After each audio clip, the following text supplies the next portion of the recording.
Hi. In a moment of madness, I set myself a challenge to share a personal failure every single week. Why? Because no one really does. Even if we learn much more from mistakes than best practices. And I hope that whatever I'm saying is going to help you avoid those pitfalls and make you succeed in life. Now, diese Woche ich war in Deutschland. This week I was in Germany and I got this lovely little heart. It says Schatz, which in German means my precious, like in Lord of the Rings. And I thought that was really cool. And while I was in Germany, I was really nervous because I had a very urgent request that had to be done. By urgent, I mean one of those cases that if it doesn't get done like yesterday, you're in big trouble. So I was sitting there looking at my phone, refreshing it all the time, getting more and more nervous. And then I saw there was an email downloading and I got excited, right? Like, come on. And it was a GDPR newsletter. Yay. But it made me think of the theme for this week, which is all about mistakes I did with urgent requests. So here are little hacks, 10 hacks you can do to ensure that you get the answer in the fastest time possible. Okay, so what you shouldn't do. Number 1, not saying when you need it by. I thought like it's enough if I say it's urgent in the title. No, it's not. You need to tell the person when exactly you need it by. Same thing goes with fluffy timings, end of play ASAP, as soon as possible. I mean, I love those. I kept using them. But ASAP for one person is in 10 minutes. For other person, that's in 1 week, right? End of play, well, that can be 5 p.m., 7 p.m. If we work with international markets, don't even get me started on that term. For someone, end of play means you're happy if you get it the first thing next morning. But what if you actually wanted to spend the evening preparing the documents so your boss or your client sees it the first thing in the morning, right? So be very precise and use terms like 15th September, 5 p.m. CET or something like that. Third one, not explaining why it's urgent, who is it for, and what is it for. Context is everything. Context is everything. So you need to tell why your request is the most important request that person is receiving that day. Because believe me, you are not the only one sending these requests for people. And me as a person who's going to help you, well, I would love to know that this request is coming from top management or there's a legal issue and we're going to get in trouble. So please enclose that information. 4, of course I took it too far and I started writing super long emails. Now, no one has time for that, honestly. Use power phrases, bullet points, formatting, so the person who reads it can see straight away what needs to be done by when and why. There are worse things though, like number 5. Oh God, I'm really embarrassed I did this. Okay.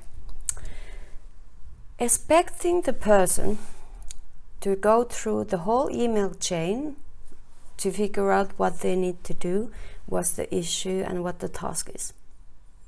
So I used to just forward the email chain and I said FIY, please action urgently, right? Now, here you are not asking the person who's gonna help you to read one email, you are asking them to read like 15, 20 emails in an email chain, and that's just not very efficient, let's put it that way. Only using email. Come on, we get far too many emails. Emails get lost. So send your email, but if you happen to have to be in the same office as that person, just walk across and ask them if they received it and when could you get it by. Or talk with the person before and ask them what's their favorite channel for urgent requests. It might be WhatsApp, Slack, giving them a call, whatever. But for example, I really hate getting phone calls because it's interrupting whatever I'm doing. But I'm fine receiving a Slack message because I know what it's about and I can check it straight away. So always ask the person how they want to handle that. Then having no patience and escalating stuff. I have to say I was so annoying. This was the mistake I kept doing. So I had absolutely no patience.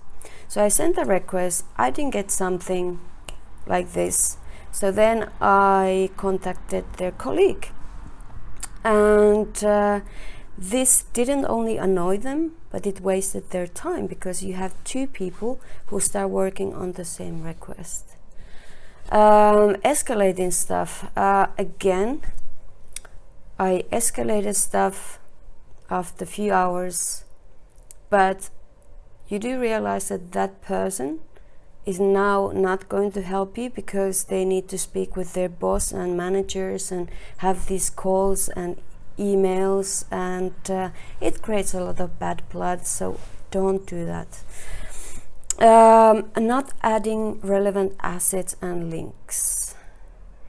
Look, we need to make the task as easy and straightforward as possible for the person who's going to help us, because if you put all the assets and links that you need in the first email, you don't have to email back and forwards. They won't have that many questions to you, and you can handle it very quickly.